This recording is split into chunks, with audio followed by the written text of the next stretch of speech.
Jeffrey Epstein का नाम तो कई सालों से सुना जा रहा है, लेकिन हाल ही में जो दस्तावेजात सामने आई है ना, उन्होंने इस पूरे केस को एक बिल्कुल नया मोड़ दे दिया है। आइए देखते हैं कि इन एप्स्टीन फाइल्स में आखिर है क्या और इनसे क्या कुछ सामने आया है। तो सबसे पहले तो ये समझना जरूरी है कि ये मामला कितना बड़ा है। ये कोई चंद सफ़ों की रिपोर्ट नहीं है। हम बात कर रहे हैं 3 मिलियन से ज्यादा सफ़हात, हजारों वीडियोस और लाखों तस्वीर की। ये एक बहुत बड़ा जखीरा है जो इस नेटवर्क की अब तक की सबसे तफसीली तस्वीर हमारे सामने रखता है। और इसीलिए तो कहा जा रहा है कि इसके असरात सिर्फ अमेरिका तक नहीं बल्कि पूरी दुनिया में महसूस किए जा रहे हैं। ये सिर्फ एक शख्स की कहानी नहीं, बल्कि ये कहानी है ताकत के गलत इस्तेमाल की, असर और रसूख के एक जाल की और इंसाफ के लिए लड़ी जाने वाली एक बहुत लंबी जंग की। तो इस सारी पेचीदा कहानी को समझने के लिए हम इसे 4 हिस्सों में तकसीम करेंगे। सबसे पहले ये फाइल्स हैं क्या और आई कहां से। दूसरा और सबसे अहम, उन मुतासरीन की कहानियां जिनकी आवाज इस पूरे मामले की बुनियाद है। तीसरा, इस नेटवर्क में कौन कौन सी बाअसर शख्सियात शामिल थीं और आखिर में अब आगे क्या हो रहा है। तो आइए शुरू करते हैं। जब हम एप्स्टीन फाइल्स की बात करते हैं तो हमारा मतलब क्या है?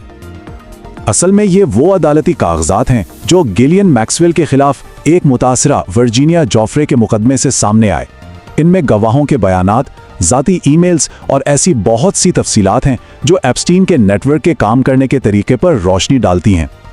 लेकिन मजे की बात यह है कि इन फाइलों का सामने आना भी काफी मुतनाज़ रहा। कानूनी माहिरीन का कहना है कि जिस तरह इन दस्तावेजात से हसास मालूमात हटाई गईं, वो तरीका इंतहाई नाकिस था। ये जुमला उसी लापरवाही की तरफ इशारा कर रहा है जिससे इस मामले को हैंडल किया गया। देखिए, इस कहानी में बड़े बड़े ताकतवर नाम तो बहुत हैं, लेकिन इन सब से पहले और सबसे अहम, ये कहानी उन मुतासरीन की है जिनकी आवाज को दबाने की हर मुमकिन कोशिश की गई। ये उनकी हिम्मत और जिद्दोजहद ही है जिसकी वजह से ये फाइल्स आज सबके सामने हैं। ये एक सादा सा जुमला इस स्कैंडल की सबसे खौफनाक हकीकत को सामने लाता है। दस्तावेजात से पता चलता है कि ज्यादातर मुतासरीन कम उम्र लड़कियां थीं, जिनमें से बहुत सी तो हाई स्कूल में पढ़ती थीं, जिन्हें एक मुनज़्ज़म तरीके से निशाना बनाया गया। फाइल्स में एक मुतासिरा का बयान है जो बताता है कि यह सब कैसे होता था। एक कम उम्र लड़की से कहा गया कि वो मसाज करे। जब उसने कहा कि उसे मसाज करना नहीं आता तो उसे मजबूर किया गया। ये उन अनगिनत हौलनाक वाक़यात में से सिर्फ एक है जो इन मुतासरीन को सहने पड़े। एक और मुतासरा की ज़ाती डायरी से एक जुमला मिला है जो शायद उनके तजुर्बात का बेहतरीन खुलासा है। उसने एक किताब फ्लाइट्स ऑफ फैंसी का उन्वान काटकर flights and yachts of horror यानी खौफ की परवाजें और कश्तियां लिख दिया, जो एप्स्टीन के निजी तैयारों और कश्तियों पर होने वाले वाक़यात की तरफ इशारा करता है। जाहिर है ये जराइम एक बहुत बड़े नेटवर्क के बगैर तो मुमकिन नहीं थे। तो अब हम उन ताकतवर और बाअसर लोगों पर नज़र डालते हैं जिनके नाम इन दस्तावेजात में सामने आए। हाँ, एक बात वाज़ेह रहे कि किसी का नाम इन फाइल्स में होने का ये मतलब नहीं कि वो मुजरिम हैं, लेकिन ये उनके ताल्लुकात पर संगीन सवालात ज़रूर उठाता है। बरतानवी शाही ख़ानदान के प्रिंस एंड्रयू का नाम इसमें बहुत नुमाया है। ये टाइमलाइन दिखाती है कि एप्स्टीन का जिनसी जराइम में सज़ा याफ्ता होने के बाद भी उनका राब्ता न सिर्फ बरकरार रहा बल्कि एप्स्टीन को बकिंघम पैलेस तक में मदऊ किया गया। तो एक तरफ तो दस्तावेजात हैं जो प्रिंस एंड्रयू और एप्स्टीन के दरमियान सज़ा के बाद भी करीबी ताल्लुकात और माली लेन देन का इशारा देती हैं, लेकिन दूसरी तरफ प्रिंस एंड्रयू हैं जो हमेशा किसी भी गलत काम में मुलव्विस होने के इल्ज़ामात की सख्ती से तरदीद करते आए हैं।